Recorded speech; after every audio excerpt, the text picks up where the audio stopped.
ஆடி sale தள்ளுபடி up to 50%. Chennai Silks and Aha Oho Adi Sale. தெரிக்கவிடும் காரம் நிறம் சுவையை தருகிறது. ஆச்சி மிளகாய் தூள் தெரிக்கவிடும் காரம் நிறம் சுவை. பழைய நகையை கொடுத்து வைட் 11 monthsல அதே அடைக்கு புது நகையை எடுத்துக்கோங்க. எக்ஸ்ட்ராவா ₹1 தர வேண்டாம். Magic old gold exchange. Kiran நேயர்களுக்கு வணக்கம். இன்று நம்முடன் கருத்துக்களை பகிர்ந்து கொள்ள இணைந்திருக்கிறார் அதிமுக ஒருங்கிணைப்பு குழுவின் புகழேந்தி அவர்கள். வணக்கம் சார். வணக்கம். நக்கீரனுக்கு வணக்கம்.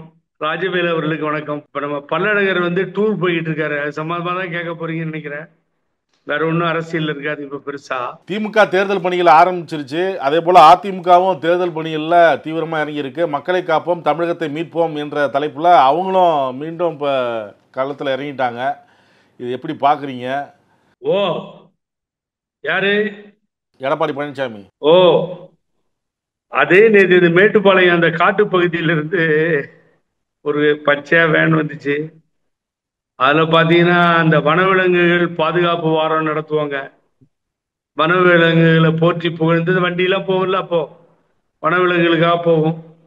அம்மா யானை முகாம்லாம் நடத்துறாங்களே அது மாதிரி ஏதோ ஒரு வண்டி வருதுன்னு பார்த்தா அப்புறம் உள்ளார வராரு நம்ம பல்லழகர் வராரு. உள்ளார அவரை சுத்தி ஒரு கூட்டம் வந்ததுமே பிப்பாயிட்டு அடிச்சாங்களாம். பக்கத்தில் இருந்தவன் யாரோ ஒரு ஆள் சொல்லியிருக்கான், நம்ம எல்லாம் வண்டி மேல இருக்கோம், அவன் வேணா கீழே போய் பிப்பாயிட்டு அடிப்பான் அப்படின்னு. அவன் அது வேற ஆரம்பமே நல்லா இல்லை, அசிங்கமா போயிட்டு இருந்திருக்கு. அதுக்கு பின்னாடி யாரோ படம் எடுத்து போடுறாங்க. ஏகப்பட்ட கூட்டம்னா ஏகப்பட்ட காரா இருக்கான். 100க்கு மேல காருங்களாம். அப்புறம் 100க்கு மேல காரு கழுத 4 நின்றுட்டு இருக்கு. அந்த இடத்துல ஆளே இல்லை. அந்த படத்தை வேற எடுத்து போட்டு கமெண்ட்ஸ் போட்டிருக்காங்க. அது காசு கொடுத்தா ஆள் கூட்டு வர முடியும், அது ஒன்றும் பெரிய வேலை இல்லை. பட் அங்கேயும் வெறுத்து போய் யாரும் வரமாட்டேன்றாங்க போல் இருக்கு. இப்ப என்ன சார் இது என்ன தேர்தலே அறிவிக்கல, இன்னும் எலெக்ஷன் மேனிபெஸ்டோ அப்படிம்பாங்க. அதெல்லாம் அவருக்கு புரியுதோ இல்லையோ. போன தடவை பொன்னையன் போட்டு கொடுத்தாரு. திமுக ஆரம்பிச்சிருச்சுல்ல தேர்தல் பணியில. திமுகவும் திமுக கூட்டணி கட்சிகளும் ஆரம்பிச்சு போயிட்டு இருக்காங்க. அப்படிங்கும்போது அதிமுக மட்டும் சும்மா இருக்க முடியுமா? அவங்களும் களத்துக்கு வரணும், அந்த பணிகளை ஈடுபடுறாங்க. என்ன நீங்க தப்பா சொல்றீங்க? தேர்தல் பணின்றது தேர்தல் பூத் கமிட்டி போடுவாங்க. இவங்களுக்கு தான் போட்டாங்க, அவங்க போட்டாங்க. பிரச்சாரம் மக்களை சந்திச்சு வாக்கு சேகரிக்கிறது. பழனிசாமி டூர் எங்க ஸ்டாலின் போட்டார்? திரு மு க ஸ்டாலின் முதலமைச்சர் போடலையே. அவர் எங்க போறாரு டூரு? வேற கட்சி தலைவர்கள் திருமாவளவன் டூர் போறாரு. இப்போ விடுதலை கட்சிகள் சிறுத்தைகள் கட்சியினுடைய தலைவர் தெரியல எனக்கு. வைகோ அண்ணன் டூர் போறாங்களா சொல்லுங்க. இல்ல பாரதிய ஜனதா கட்சி தனியா ஆரம்பிச்சு அது டூர் போயிட்டு இருக்கா? ஒட்டமாட்டம் சேராதுன்னு சொன்ன அந்த கட்சி என்ன டூர் ஆரம்பிக்கலையே. இப்ப டூர் இது நான் இது தேர்தல் பிரச்சார பரப்புரை எல்லாம் சொல்ல மாட்டேன், டூர். அப்ப எனக்கு ஒரு சின்ன சந்தேகம். அந்த டூர் போறப்பெல்லாம் இறங்கி மக்களை பார்க்கறதுக்காக தமிழ்நாடு முதலமைச்சர் ஸ்டாலின் ஒரு வாக் போவார் காலையில. அவர் ரெகுலரா போறது தான். இவரு அதே மாதிரி போறேன்னு இன்னைக்கு ரேஸ் கோர்ஸ் ரோட்ல கோவையில் ஆரம்பிச்சு போறாரு. எனக்கு ஒரு சந்தேகத்தை நிவர்த்தி பண்ணாதான் பேட்டி கொடுப்பேன் நான். அவர் சைக்கிள் ஓட்டினாரு, இவரையும் ஓட்ட மாட்டேன்றாரு. ஸ்டாலின் சைக்கிள் ஓட்டினாரா இல்லையா? அப்ப பழனிசாமி அதே மாதிரி பேண்ட் எல்லாம் போட்டு நடக்கிறாரா இல்லையா? மக்களை சந்திக்கிறாரு, மக்கள் குறைகளை கேட்கிறாரு. என்ன கேட்கறது? என்ன மக்கள் குறைகளை கேட்கிறது? இல்ல பிரச்சாரத்தை தொடங்கிறதுக்கு முன்னாடி விவசாயிகளை சந்திச்சு அவங்கள்ட்ட பேசினார்ல. ஐயோ, அததான் சார் அந்த ஆள் பண்ணக்கூடாது. பக்கத்தில் இருக்கவனும் புத்தி சொல்ல மாட்டேங்கிறான். ராஜவேலு, நீ பேசாதையா, பேசனா மாட்டிக்குவ. உன்னையெல்லாம் அம்மா பேச விடாம வச்சிருந்ததுக்கு காரணம் எங்களுக்கு தான் தெரியும். நீ பேசனாவே உளருவன்னு சொல்லி அங்க சொல்லி கொடுக்கறதுக்கும் ஆள் இல்லை. அதை பார்த்து வேலுமணி ஒரே குஷியா இருக்காரு மனசுக்குள்ளார. இந்த மகன் பேசி மாட்டிக்கிட்டு நம்ம வேடிக்கை பார்ப்போம் அப்படின்னு சொல்லி. ஏன்னு கேட்டீங்கன்னா நேற்று பாருங்க, வயிறு ரொம்ப இதை கேட்டீங்கன்னா இப்ப தலை சுத்தும். இது கொஞ்சம் ரெடியா இருங்க நீங்க. பிபி மாத்திரை பிபி எல்லாம் இருக்கா உங்களுக்கு? பாத்துக்கோங்க. என்னன்னா ஒரு பெரியவர் எழுந்திருக்கிறார். ஐயா 60 வருஷமா ஒரு ஸ்கீமை சொன்னீங்க. அந்த 60 வருஷமா ஒரு ஸ்கீமை சொல்லி காவேரியிலிருந்து தண்ணின்றார். அவ்வளவுதான். இடைமறித்து நான் பேசுவதுதான் சரியாக இருக்கும் என்று நான் இடைமறித்து பேசுகிறேன். யாரு? நம்ம பல்லழகர். உடனே மைக்க வாங்கி அது 6 தடுப்பு சுவரெல்லாம் போட்டாங்க. எல்லாம் ரெடி பண்ணோம். ஆட்சி மாற்றம் வந்துருச்சு. ஆனா இந்த அத்திக்கடவு அவிநாசி திட்டம் இவர் சொல்றாரு யாரு, பழனிசாமி. இப்பதான் உங்களுக்கு மண்டை வெடிச்சுக்கிற மாதிரி இருக்கும். அத்திக்கடவு அவிநாசி திட்டம் ஓட்டு ஓட்டிட்டு இருக்காங்க இப்ப. அதை போட்டு அத்திக்கடவு அவிநாசி திட்டத்துல நாங்க எல்லாத்தையும் செயல்படுத்திட்டோம். என்வாயர்மெண்ட்லாம் வரும் அதுல இல்லையா. அதை வந்து சென்ட்ரல் கவர்மெண்ட் வந்து எங்களுக்கு பர்மிஷன் கொடுக்கல. நாங்க அனுப்பிச்சதுக்கு அனுமதியை சென்ட்ரல் கவர்மெண்ட் கொடுக்கலன்னு சென்ட்ரல் கவர்மெண்ட் மேல பழிய போடுறாரு. ரைட், அப்ப சரி, சென்ட்ரல் கவர்மெண்ட் கொடுக்கல, அத்திக்கடவு அவிநாசி திட்டம் வந்து மறைக்கப்பட்டது அப்படிங்கிறது அவருடைய கூற்று. அப்ப கொஞ்ச நாளைக்கு முன்னாடி கோபிச்செட்டிப்பாளையம் பார்டர்ல திருப்பூர் மாவட்ட செயலரை வச்சு திரு செங்கோட்டையனை அவாய்டு பண்ணி அம்மா படமும் தலைவர் படமும் இல்லாம புரட்சி தலைவி அம்மா, புரட்சி தலைவர் எம்ஜிஆர் படமும் இல்லாம ஒரு விழா நடத்தினார்களே. விவசாயிகளுடைய நாயகன், இந்த மாதிரி விவசாயிகளுடைய மகன் உலகத்திலே பார்க்க முடியாது. பாருங்க எப்படி இருக்கார் அவரு. வித்திட்டவர் அம்மா, தூக்கி எறிந்தவர் பழனிசாமி, அங்கே எம்ஜிஆருக்கு இடமில்லைலாம் சொல்லி அந்த மேடையில ஏறி புகழாரம் சொல்லிட்டு வந்தாரு. அது எதுக்காக நடந்த பாராட்டு விழா ராஜவேலு? இப்ப சென்ட்ரல் கவர்மெண்ட் அலோவ் பண்ணலன்னு சொன்னா இது எதுக்கு நடந்தது? அப்ப பம்பிங் சிஸ்டம் அங்கேயே வச்சு தண்ணியை வெளியே கொண்டு வந்து எல்லா இடத்துக்கும் போயிட்டு இருக்க அப்படின்னு சொல்லில பாராட்டு விழா நடத்தினீங்க. அதுதானே உண்மை. அதுக்கு பணம்லாம் தமிழ்நாடு கவர்மெண்ட் ஒதுக்கி செலவு பண்ணிருக்க. அம்மா தானே அதை வந்து பண்ணி கொடுத்தாங்க. அப்பையும் அம்மாவை காணோம். நேற்று பேசும்போதும் பதில் சொல்லும் பொழுதும் எங்களது புரட்சி தலைவி அம்மா அவர்கள் கொண்டு வந்த திட்டம்னு சொல்லல. எவ்வளவு நல்ல மனுஷன், நன்றி உள்ளவன், விசுவாசம் உள்ளவன். இது மாதிரி ஒரு ஆளை நீங்க பார்க்க முடியுமா எங்கேயாவது? ஏதாவது புரியுதா உங்களுக்கு? அத்திக்கடவு அவிநாசி திட்டம் புரட்சி தலைவியால் கொண்டு வரப்பட்டு அப்படின்னு அவர் சொல்ல நம்ம சொன்னோம். அதை நடத்தி காட்டியவர் அம்மானு விவசாயிகள் அங்க வந்து ஒரு விழா எடுத்தாங்க. இங்க ஒரு விவசாயி சொல்றாரு 60 வருஷமா உடப்புல போட்டீங்க, 2019 நீங்க தான் சொன்னீங்க, ஒரு வேளையும் நடக்கலையே, நியாயமானு கேட்கிறாரு. அதுக்கு என்னவோ சார், இந்த கோயம்புத்தூருக்கு ஒரு பிரச்சனை, கோவைக்கு யார் போனாலும் ரொம்ப ஜாக்கிரதையா இருக்கணும்.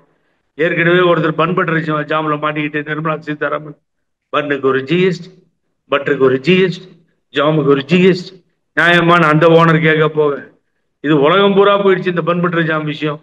ஆகவே இப்போ இதே மாதிரி அத்திக்கடவு அவிநாசி திட்டத்தில் வளர்றாருங்க. அவரு மாட்டிக்கிட்டாரு, பழனிசாமி வளர்றாருன்னு கீழே கமெண்ட்ஸ் போயிட்டு இருக்கு. என்ன நீ பண்ணிட்ட விவசாயிகளுக்காக சொல்லுங்க. தென்னைகள் கஜா புயல் அடிச்சு தென்னைகள் குழந்தைகள் போல வளர்க்கப்பட்ட தென்னை மரங்கள் லட்சக்கணக்கில் விழுந்து நாசமானது. இயற்கை சீற்றத்தால் ஏற்பட்ட அந்த பெரிய எதிரொலி. குழந்தைங்க இறந்தா கூட அப்படி அழமாட்டாங்க, சொந்தக்காரங்க இறந்தா கூட அழமாட்டாங்க. அதை விட தென்னைகள் இருந்தப்போ அந்த தஞ்சை மண்டல விவசாயிகள் கண்ணீர் வெடித்த காட்சி நெஞ்சை விட்டு அகலவில்லை. நீங்க ஞாபகம் இருக்கா உங்களுக்கு? தமிழ்நாடு பூரா இருந்து நாங்க எல்லா மெட்டீரியல்லாம் அனுப்பிச்சோம். நான் கூட ஒசூர்ல உட்காந்துட்டு ஏகேஆர் பார்சல் சர்வீஸ் நினைக்கிறேன், அந்த வண்டிகள் மூலம் நான் எங்க டாக்டர் இருந்தாரு ஜான்னு, அந்த நகர செயலாளர் அவர் இவருன்னு எல்லாரும் சேர்த்துட்டு நாங்க பெருசா அனுப்பிச்சோம். அது கூட நல்லா இருந்ததுன்னு கலெக்டர் பாராட்டி லெட்டர் எழுதியிருக்காரு. ரொம்ப அது உதவக்கூடிய பொருட்களா இருக்கு அப்படின்னு சொல்லி. அப்படிலாம் நடந்த இடத்துக்கு இந்த முதலமைச்சர் போகவே இல்லைங்க, பாக்குறது கூட போகல. இந்த கஜா புயல் விவசாயிகளை விசாரிக்கல. அதுக்கு அவர் திரு செங்கோட்டையன் போனாருன்னு நினைக்கிறேன். அவர் சில நேரத்துல போவாரு, சில நேரத்துல வருவாரு, சில நேரத்துல காணாம போயிடுவாரு. அது அவர் இயல்பான வாடிக்கை. ஆகவே என்ன இது அம்மா வித்திட்டார்கள்னு சொல்றது, அப்புறம் இல்லைன்றது, சென்ட்ரல் கவர்மெண்ட் கூடயே அந்த கட்சியை கூட்டணியில வச்சுக்கிறது, அவனுங்களை மாட்டி விட்டு வேடிக்கை பார்க்கறது. புரியல. நீங்க ஏதாவது புரிஞ்சுக்கிட்டா நீங்க புரிஞ்சுக்கோங்க, எனக்கு புரியல. பிரச்சாரத்தில் இவர் பேசும்பொழுது நாங்கள் மக்களுக்கு நன்மை செய்யும் கட்சியுடன் கூட்டணி வச்சிருக்கிறோம் அப்படின்னு சொல்றாரு பாஜகவை, எடப்பாடி பழனிசாமி. அந்த பாஜக அதனோட தலைவர் அருமைக்குரிய உள்துறை அமைச்சர் அமித்ஷா அவர்கள் தான் போன தேர்தலில் கூட்டணி இல்லாதப்ப பிரஷ்டாச்சார், இந்தியில ஊழல் கட்சி அதிமுகவும் திமுகவும் இது போல ஊழல் கட்சிகளை எல்லாம் நீங்கள் உலகத்தில் பார்க்க முடியாதுன்னு அந்த பாரதிய ஜனதா கூட்டணி தான் பேசியது. நான் தெரியாம பிரதமர் பக்கத்துல உட்கார வச்சுட்டேன். அவருக்கும் பின்னாடி இருந்து ஒரு முதுகுல குத்திட்டான் அந்த ஆளு. பச்சை துரோகி பழனிசாமியை போல பார்க்க முடியாது அப்படின்னு முன்னாள் தலைவர் பாரதிய ஜனதா தலைவர் அவரு ஏக வசனத்துல இன்னும் எது இருக்கு சொல்றதுக்கு வேணாம். அது விட்டு வாங்கன்னு வாங்கினார் ஒரே கைத்தட்டல் நடுவில். இதெல்லாம் நடந்தது இல்லை. அப்புறம் என்ன பாரதிய ஜனதாவை நீ புகழ்ந்து பேசுறது? ஊரெல்லாம் கூட்டணி இல்லை கூட்டணி இல்லைன்னு ஒரு முன்னாள் அமைச்சர் OS மணியை தீக்குழி பண்றாரு. இன்னொரு முன்னாள் அமைச்சர் ஜெயக்குமார் அரசியல் வாழ்வே போயிடுச்சு. ஓடாத டப்பா வண்டி இது. இந்த மோட்டார் சைக்கிள் பழைய சைக்கிள் துருப்பிடிச்சது ஓடாது பிஜேபி. அதோட எந்த காலத்திலையும் கூட்டணி இல்லை. வாக்குகள் சிதறக்கூடாது என்பதற்காக தேர்தல் நேரத்தில் வெற்றிக்காக வைக்கிற ஒரு தற்காலிக ஏற்பாடு தான் கூட்டணி. அதன் அடிப்படையில் கூட்டணி வச்சிருக்கிறோம் அப்படின்னு சொல்றாரு. ஒரு நிமிஷம் இருங்க. அன்வர் ராஜா சொல்றாரு. அன்வர் ராஜா மூத்த தலைவர், அவரே சொல்றாரு. வர KP முனுசாமி 26, 31, 36 வரைக்கும் கூட்டணியே கிடையாது பிஜேபி என்ற கட்சி கூட கூட்டணி இல்லைன்னு. ஏன்னா அவர் தான் பெரிய சால்ரா யாருக்குன்னா ஒரு நேரத்தில் OPSக்கு, இப்போ EPSக்கு. அவருக்கு பொழப்பு நடக்கணும். அப்போ ஒன்று பேசினார், இப்போ ஒன்று பேசினாரு. அப்புறம் 1, 2, 3 ஆச்சு. அப்புறம் நீங்க ஏறி பேசுறீங்க. எப்படி பேசுறீங்க? SDB மாநாடு அங்கங்கெல்லாம் கூட்டணியே கிடையாது, பிஜேபியோட கூட்டணின்ற பேச்சுக்கு இடம் இல்லை, நான் அதுக்கெல்லாம் பயப்பட மாட்டேன் அப்படின்னு பேசுறாரு. இப்ப நீங்க என்ன சொல்றீங்க? ராஜவேலு தேர்தல் நேரத்தில் வரும் பொழுது மாறிக்குவாங்கன்றீங்களா? என்ன சொல்ற புரியல. நான் சொல்லல, அன்வர் ராஜா சொல்றாரு. கூட்டணி என்பது தேர்தல் காலத்தில் செய்யப்படுகின்ற ஒரு தற்காலிக ஏற்பாடு. பெரும்பாலும் வெற்றியை அடிப்படையாக கொண்டு கூட்டணி வைக்கப்படும். இதுல வந்து கொள்கையெல்லாம் பார்க்க மாட்டாங்க, வெற்றியை இலக்கா வச்சு பார்ப்பாங்க அப்படிங்கிறாரு அன்வர் ராஜா. எடப்பாடி பழனிசாமி என்ன சொல்றாரு? திமுகவுக்கு எதிரான வாக்குகள் சிதறக்கூடாது, அதுக்காக கூட்டணி வைக்கிறோம் அப்படின்னு சொல்றாரு. எங்க சிதறுமா திமுகவுக்கு எதிரான வாக்குகள்? எங்க வாக்குகள் இருக்கான் சிதறதுக்கு? இவர்கிட்ட என்ன வாக்குகள் இருக்கு? ஒரு பக்கம் வாக்கு வங்கி தூக்கிட்டு தான் விஜய் அலைகிறாரு. தாவேகாவா திமுகவான்னு அவர் நிற்கிறாரு. என்ன வாக்கு இருக்கு வாக்கு வங்கி? இவர் கேண்டிடேட்டை தேடி போயிட்டு இருக்காரு சார். அன்வர் ராஜா கதையை நீங்க சொன்னதால சொன்னார். சென்னையில் இறங்குவார், சின்னம்மாவை பார்ப்பாரு. சின்னம்மாவோட 25 MLA இருக்குன்னு என்கிட்டயும் சேலஞ்ச் பண்ணாரு. சின்னம்மா தான் நம்ம தலைவர், அவங்க பின்னாடி தான் இருக்கணும்னாரு. அப்புறம் கொஞ்சம் தடுமாறினாரு. OPS அண்ணன் வீட்டுக்கு வருவாரு, ரொம்ப நேரம் பேசுவார். ரொம்ப நல்ல மனுஷங்க அவர். இஸ்லாமிய சகோதரர்களே இஸ்லாத் பேசுறதுலயே அன்வர் ராஜா மாதிரி ஒரு அருமையான மனிதனை நீங்க பார்க்கவே முடியாது. எவ்வளவு நாகரிகமான ஒரு பாவம் அரசியல்ல தலைவர் காலத்திலிருந்து. வெக்கமா இல்ல? அமித்ஷா இந்த ஊமத்துறையை பக்கத்துல உட்கார வச்சுக்கிட்டு தேசிய ஜனநாயக முன்னணி, தேசிய ஜனநாயக கூட்டணி தான் ஆட்சி அமைக்கும் அப்படின்னு சொல்லும்போது ஊமத்துறை வாயை மூடிட்டு உட்கார்ந்து இருந்தது இல்ல. அன்னைக்கெல்லாம் எங்க போயிருந்தார் அன்வர் ராஜா? சொல்லி 2 மாசம் கிட்ட ஆச்சு, கூட்டணியே வந்துருச்சு. பாரதிய ஜனதா கொடிய அதுக்கும் பதில் சொல்றாரு. EPS தான் முதலமைச்சரா வருவாரு, பாஜக கனவு பலிக்காதுங்கிறாரு. நீங்க முதலமைச்சரா வாங்க, விளையாட்டுத்துறை அமைச்சரா வாங்க, நீங்க வீதியில கூட்டுற அமைச்சரா வாங்க, ஒழிங்க, எப்படியோ போங்க. அப்புறம் என்னதுக்கு பிஜேபி வளராதுன்றீங்க?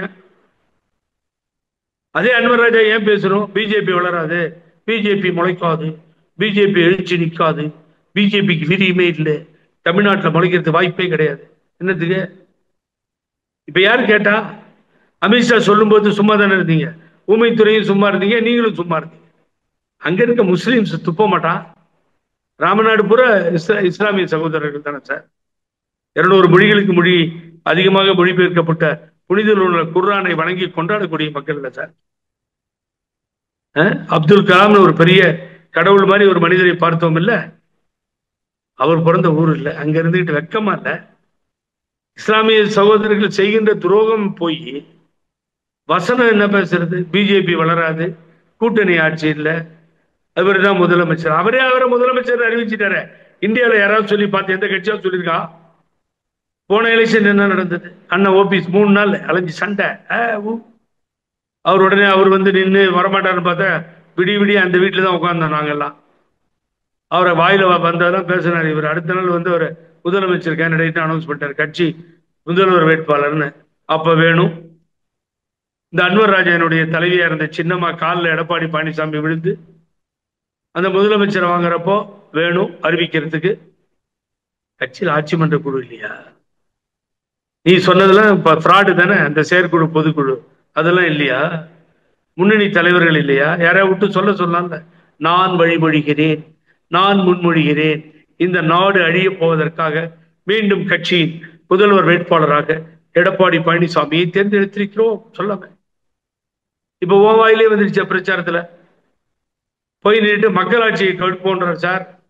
எங்கேயாவது கவனிச்சிங்களா நீங்க? அதை பார்த்தா சிரிப்பா வருது. அதை பார்த்தா வேணா போடுங்க, நடுவில் நான் அனுப்புறேன். என்ன பேசுறதுன்னு தெரியல சார் பழனிசாமிக்கு. இந்த வம்புக்கு தான் அம்மா பேசாம வச்சிருந்தது. இவனுங்களெல்லாம் பத்திரமா பேச விட்டு ஆபத்து, ஒரு வழியா நம்மளை ஒழிச்சிருவாங்க அப்படின்னு சொல்லிதான் இவங்க எல்லாம் பேசக்கூடாதுன்னு. இப்ப போய் மக்களாட்சியை கழிப்போம் அப்படின்னு என்ன அர்த்தம்? அப்படி ஒத்துக்கிறியா திமுக மக்களாட்சின்னு? மக்களால் தேர்ந்தெடுக்கப்பட்ட ஆட்சி மக்களாட்சி. நீ மக்களாட்சி தத்துவத்தின் அடிப்படையில் முதலமைச்சரா வரல, ஆனா அங்க போய் ஒத்துக்கிற. பப்ளிக்ல பேசும்போது என்ன பேசுறதுன்னு தெரியல. அது நடந்தாய் வாழி காவேரி திட்டமா, அத்திக்கடவு அவினாசி திட்டமா, முடிஞ்சிச்சா இல்லையா, இதெல்லாம் ஒண்ணுமே தெரியாம உளர்ற நீ. நடுவுல நான் பேசுறேன் பாருன்னு. இதுக்கு தானே சும்மா இருக்கணும்னு சொல்றது. சும்மா எல்லாமே இந்த பயணத்தை ஆரம்பிச்சு இதெல்லாம் தேவையா இப்போ பழனிசாமிக்கு? நான் தான் சொன்னேன் முதல்ல, எவனும் சொன்ன காப்பி அடிப்பானுங்க நிறைய பேர். நான் பேசுறதை பார்த்து காப்பி அடிச்சு அவன் பேசுவான், அதையும் பார்த்துட்டு இருக்கேன். ரொம்ப சிரிச்சுக்கணும் அதை பார்த்து. என்னன்னா, அவர் பழனிசாமி பிரச்சாரத்துக்கு போனாருன்னா இந்த நாட்டினுடைய முதலமைச்சர் பிரச்சாரத்துக்கு போவானான்னு நான். மக்களுடைய ஆட்சியா, மக்களோட ஆட்சி, மக்களாட்சி அகற்றப்பட வேண்டும்ன்றார். இது ஒரு காமெடி சார், டூர் சார். இதெல்லாம் போய் நீங்க தேர்தல் பிரச்சாரம் வேலையை துவக்கிட்டாங்க அதெல்லாம் சொல்லாதீங்க. ஆண்டிப்பட்டியில போய் ஒரு ஓட்ட பூத்துல வாங்கின பின்னாடி எங்க நொட்டுதுங்க? எங்க இருக்கு பூத்து ஆளு எங்க இருக்கா? பழனிசாமி ஓட்டு போறதுக்கு யாரு இருக்கா? அவர் அப்படி ஜாலியா ஒரு டூர் போறாரு, அப்படி போயிட்டு அப்படி சுத்திக்கிட்டு கேண்டிடேட்டை செலக்ட் பண்ணணும். கேண்டிடேட் வேற ரொம்ப ஷார்டேஜில் இருக்கு. யாராவது காசு வச்சிருக்கானான்னு பாக்குறாரு. அங்க கட்சி ஆபீஸ்ல பிரச்சனை, வாயா போயான்னு பேசுற அளவுக்கு சண்டை முத்தி போச்சு. அதனால அங்க இருந்து ஒன்றும் பண்ண முடியாது. இப்போ பழனிசாமி செய்ய வேண்டிய வேலை, என்ன பொறுத்த வரைக்கும் பழனிசாமி ஒரே ஒரு வேலை தான் பண்ணு. சரண்டர் ஆயிட்ட எப்படின்னு பிஜேபி கிட்ட ஒரு சின்ன வேலை பண்ணு. நான் சொல்றதை மாத்திரம் பண்ணு. இந்து முன்னணி கொள்கை, ராமகோபாலன் சொல்லி கொடுத்த பாடங்கள், அதுக்கு முன்னாடி RSS நூற்றாண்டு விழாவில் வேலுமணி கலந்துட்டு ஒரு புக்கு வாங்கிட்டு வந்திருக்காரு. அவர்கிட்ட போய் கேட்க சொல்லு, அவர் அதை சொல்லிக் கொடுப்பார். இப்படி விஷயம் அப்படின்னு. ஆகவே இந்த கொள்கைகளை போய் நீ எடுத்து பேசு மக்கள்கிட்ட. பிஜேபிக்கு 2% 3% ஓட்டு இருக்கிறதையும் கெடுத்து விடுறதுக்கு ஏதாவது ஒரு வேலை பண்ணு. அதையாவது பண்ணி சொல்ல, அதுவும் பண்ண மாட்டேன்ற. இங்கதான் வச்சுட்டாங்க, ஊத்தி வச்சாங்க பிஜேபி. அங்க ஒன்னும் ஆக போறது இல்லை. சொல்லிட்டார், நான் பேச தயாரா இல்லை, என்கிட்ட பேசாதீங்க, நான் யார்ட்டையும் வேலை செய்யல, சாரி. நானு ஆடு மாடு மேய்க்கிறதுக்கு முன்னாள் பாரதிய ஜனதா தலைவர் போயிட்டு தான் சொல்றாரு நீட்டா அவரு. அதனால அவர் வெறுத்து போயிருக்காரு. ஆகவே இதெல்லாம் நீங்க முன்னாள் பாரதிய ஜனதா தலைவர் சொன்ன மாதிரி என்ன விஷன் மக்கள்கிட்ட போய் சொல்றீங்க? நீங்க என்ன செய்ய போறேன்னு சொல்றீங்க? இது வரைக்கும் சொன்னது உண்டா? வாயிலையாவது சொல்லணும். இல்ல இதை பற்றி கேள்விக்காவது பதில் சொன்னார். தேர்தல் அறிக்கையில என்ன செய்ய போறோம், தேர்தல் அறிக்கையெல்லாம் தேர்தல் நேரத்துல வெளியிடுவோம், இப்பவே எப்படி சொல்ல முடியும்? என்ன தேர்தல் அறிக்கை வெளியிடு? ஏற்கனவே எங்க அண்ணன் பொண்ணைய 6 சிலிண்டர் வரைக்கும் விட்டு பார்த்த வேலையாவல. அப்புறம் என்ன தேர்தல் அறிக்கை வரும் உங்ககிட்ட? 4 வருஷமா என்ன அம்மா மாதிரி ஸ்கீமை கொண்டு வந்த சொல்ல முடியுமா உன்னால? ஒரே ஸ்கீம் நான் சொல்றேன், நீ கொண்டு வந்த. நான் எவ்வளவு உன்னை கிரிட்டிசைஸ் பண்ணா கூட நியாயம் பேசுறேன். பள்ளியிலே படிக்கும் மாணவர்கள் நீட் எலிஜிபிலிட்டி வர்றதுக்காக ஒரு ஸ்கீமை கொண்டு வந்தேன். அவங்களுக்கு ஒரு ஒதுக்கீடை கொடுத்து அதை தான் பண்ணோம். அண்ணன் OPS கூட இருந்த நேரம் பண்ணோம். வேற என்ன பண்ணி கிழிச்சிட்டீங்க சொல்லுங்க? எவ்வளவு ஊழல், எவ்வளவு வழக்குகள். உங்களை நீங்க எப்படி காப்பாத்திட்டு உட்காந்துருக்கீங்கன்னு எனக்கு தானே தெரியும். அப்புறம் Z+ வேற. அதான் பழனிசாமி கேட்டாராம் பக்கத்துல, கேள்விப்பட்டேன் வேலுமணிகிட்ட. ஏப்பா இது எதுக்கு Z+ நம்ம கொடுத்துட்டு இருக்கிறானுங்க? நமக்கு நம்ம யாரு என்ன பண்ண போறா? தனியா போனா கூட துப்புவாங்க, திட்டுவாங்க, பண்ணிருக்க தப்புக்கு, அவ்வளவுதானே. யாரும் நம்மள ஒன்றும் பண்ண மாட்டாங்க. இது எதுக்கு இந்த செக்யூரிட்டியில நமக்கு அப்படின்னு. ஏன்னா நம்ம பாதுகாப்பா வச்சிருக்க ஐட்டங்கள் நிறைய இருக்கு. அந்த ஐட்டங்களுக்கு வேணா இவங்க பாதுகாப்பு கொடுப்பாங்களா? வந்தாங்கன்னா கொஞ்சம் சேஃபா இருக்கும்ல அப்படின்னு அவர் சொல்லியிருக்காரு வேலுமணி. அதெல்லாம் கொடுக்க மாட்டாங்கண்ணே, 6 அடி உயரமா இருக்கும்ல, அதுக்குதான் பாதுகாப்பு நமக்கு. அந்த மாதிரி நம்ம சேர்த்து வச்சிருக்கிறதெல்லாம் பாதுகாப்பு, அந்த மாதிரி ஸ்கீம் கிடையாதுண்ணே. எதுக்கும் கேட்டு பாரு, நீ தான் ரொம்ப க்ளோஸா இருக்கிய அப்படின்னு இருக்கிறாரு. இந்த மாதிரி இசட்டுக்கு இந்தியாவில் மரியாதை இல்லாம போச்சு சார். என்ன பண்ணுவீங்க சொல்லு. எவன் வேணுமோ அவனுக்கு இசட் பிளஸ், யாரு வேணாமோ எந்த பிளஸும் கிடையாது, மைனஸ். மாதிரி கேடுகட்டத்தனமா பழனிசாமிக்கு இசட் பிளஸ். ஹை பணமரத்துக்கு பாதுகாப்பா ராஜவேலு சொல்லுங்க பார்ப்போம். தேவையா இதெல்லாம்? 2 நாளைக்கு முன்னாடி பாஜக ஆலோசனை கூட்டம் நடந்தது. இதில் பேசின நயினார் நாகேந்திரன் வந்து நமது நோக்கம் 2026 கிடையாது, 2029 தான். பாஜக எம்பிகள் தமிழகத்தில் அதிகமாக வெற்றி பெற்று நாடாளுமன்றத்துக்கு போகணும் அப்படின்னு சொல்றாரு. அது எப்படி புரிஞ்சுக்கிறது? போன தடவை 40 தொகுதி வெற்றி பெற்றாங்களே, 40 வெற்றி இல்ல போன தடவை, எல்லாமே ஜெயிச்சாச்சு. சொல்லுங்க பாப்போம். எவ்வளவு ஓட்டு வாங்கினாங்கன்னு அவங்களே எடுத்து பொய் கணக்கு சொல்லிட்டு இருக்காங்க. சரியா எடுத்து பார்க்க சொல்லுங்க. 2 பேர் தான் ஃபைட் கொடுத்தது. ஒன்று விஜயகாந்தனுடைய கேப்டன் விஜயகாந்த் சன்னு விஜய் பிரபாகரனும் அவரும் கேப்டனுக்காக விழுந்த ஓட்டு. அது கேப்டன் இறந்த பின்னாடி இந்த நாடாளுமன்ற தேர்தல் சார். ஏடிஎம்கே கூட்டணி இந்த இவர் சொல்றாருல 20% ஓட்டுன்னு, அந்த 20%ல ஒரு 15% கேப்டனுக்காக விழுந்திருந்தா என்ன பண்ணுவீங்க? வரப்போற தேர்தல் தானே உங்களுக்கு போய் சொல்லும். அவர் இறந்த அனுதாப் அலையா இருந்தா என்ன பண்ணுவீங்க நீங்க? ஏன்னா 20% காணாம போகுது. பழனிசாமிக்கு ஓட்டு போடுறதுல முடிவு பண்ணிட்டா மக்கள். அப்புறம் ஏன் அந்த ஓட்டு வந்துச்சு 20% அப்படின்னா கேப்டனுக்காக விழுந்திருக்கலாம்ல. இப்ப கேப்டனுக்கு ஆப்படிக்கிறதுக்கு தயாரா இருக்கும் பொழுது கேப்டன் கட்சிக்கு ராஜ்யசபா ஏமாத்திருக்காங்க. அது அவங்க பிரச்சனை. அது எப்படியோ ஒழியிட்டோம். வாங்கினா வாழ்க, வாங்கலாம் ஒழிகன்னு சொல்லிட்டு போறாங்க. அது வேற பிரச்சனை. ரைட்டு, இதுதான் நடந்திருக்கு. ஆகவே எங்க ஓட்டும் இல்லை, பூத்தும் இல்லை, ஒன்றும் இல்லை, வேட்பாளர் கிடைக்கல. இதுக்குதான் சார் அவர் ஒரு ஜாலியா ஒரு டூர் வராரு. ஆகவே ஸ்டாலின் மாதிரி சைக்கிளும் மெரிக்க முடியாது, அவரால் உண்மைகளை பேச முடியாது. அன்வர் ராஜா மேட்டரை சொன்னேன் அன்னைக்கு. அவரு உள்துறை அமைச்சர் அறிவிச்ச அன்னைக்கு வேடிக்கை பார்த்துட்டு ஒரு வார்த்தை பேசுறீங்க. அன்னைக்கே பேசிருக்கணும். பாரதிய ஜனதா கால் ஊனாது, நீ வேற வேலை இல்ல போ டெல்லிக்கு. நீங்க பேசும்போது அன்வர் ராஜா வந்து 25 எம்எல்ஏக்கள் சசிகலா பக்கம் இருக்கிறாங்க அப்படின்லாம் அன்வர் ராஜா சொன்னதா நீங்க சொல்றீங்க. அவரு அந்த ஒரு நேர்காணல்ல என்ன சொல்றாருன்னா, அதிமுகவுல பிளவுங்கிறதே கிடையாது அப்படிங்கிறாரு. சார் பொழப்ப ஓட்டும் சார். ரோடுக்கு வந்து பிச்சை எடுக்க ஆரம்பிச்சிட்டோம். அம்மா தாயே பிச்சை போடுன்னு தான் போடுவாங்க, இல்லைன்னா எவன் போடுவான் உனக்கு? மானங்கட்ட பொழப்பு இல்லை இது. கொஞ்ச நாளைக்கு முன்னாடி நீ பேசுறது என்ன? சசிகலா, ஓபிஎஸ், தினகரன் அப்படிலாம் இருக்க அப்படிங்கிறப்ப அவர் சொல்றாரு, இது வந்து சரியான கணிப்பு கிடையாது. தனி மனிதனுக்கு விட கட்சி வெற்றி பெறணும் அப்படின்னு தான் அதிமுக தொண்டன் நினைப்பான். அதாவது உங்களுக்கு என்ன எவிடன்ஸ் வேணாலும் தரேன். அவர் எப்ப சொன்னார் வேணாலும் சொல்றேன். அவரை சொல்லும் போது இன்னொருத்தர் முக்கியமான ஆளுங்களாம் 2-3 பேர் பக்கத்துல இருந்தாங்க. சின்னம்மாவை கிட்டத்தட்ட ஒரு 20 ரூபா பார்த்துருப்பாரு எனக்கு தெரிஞ்சு. இதெல்லாம் நடந்தது. அவர் சின்னம்மாவுக்கு ரொம்ப சின்சியரா வேற இருந்தவர். நான் பொய்யெல்லாம் பேச மாட்டேன், தெரியாது எனக்கு. அப்படிப்பட்டவர் மாறுறாரு சார். அவர் ஏதோ மாறி தொலைகிட்டு சார். அரசியல் எடப்பாடி கிட்ட போகட்டும், இல்லைன்னா அவர் வேற எங்கேயாவது போகட்டும், ஒன்றும் அதை பத்திலாம் எனக்கு கவலை இல்லை சார். அவர் பிஜேபிக்கே போய் சேர்ந்துக்கிட்டோம், ஒன்றும் பிரச்சனை இல்லை. இவரெல்லாம் என்ன இஸ்லாத்து மேல வச்சிருக்க நம்பிக்கை என்ன இருக்கு? இஸ்லாமிய சகோதரர்கள் மேல என்ன இவருக்கு என்ன உயிரோட்டமான எண்ணங்கள் உண்டு? கேவலமா இல்லைங்க? சிறுபான்மை மக்கள்னு சொல்லிக்கிறதுக்கு உங்களுக்கு கேவலமா இல்ல? இல்ல இல்ல இல்ல கூட்டணி இல்ல. இன்னைக்கு அதை சொல்றீங்க வெளியில. பழனிசாமி சொல்லி கொடுத்து அவர் சொல்றாரு சார், இது மாதிரி பேசுங்க நீங்க, உங்க சொந்த கருத்து. இன்னொருத்தருக்கு திட்டாங்க 4 பேர், சொந்த கருத்து. இப்ப சொந்த கருத்து இல்ல. சொந்த கருத்து இல்லைன்னா அவங்க நினைச்சா கட்சி விட்டு எடுத்துருவாங்க. கும்மிடி பூண்டி முன்னாள் எம்எல்ஏ சைனு கட்சி விட்டுடு, தலவாய் சுந்தரம் எடுத்து கட்சி விட்டுடு. சொல்லுங்க, இதெல்லாம் பாருங்க, ஏதாவது புரியுதா பாருங்க உங்களுக்கு. ஆகவே ஒரே புலம்பல், உள்கட்சி எரிச்சல், இந்த பிரச்சனையால வெளியில அப்படி போயிட்டு இருக்காரு. அங்கெல்லாம் எடுபடாது ராஜா. நீ எங்க போனாலும், எவ்வளவு காசு கொடுத்து கூட்டத்தை கூட்டினாலும் எடுபடாது. உங்ககிட்ட சொல்றதுக்கு ஒண்ணு இல்லை.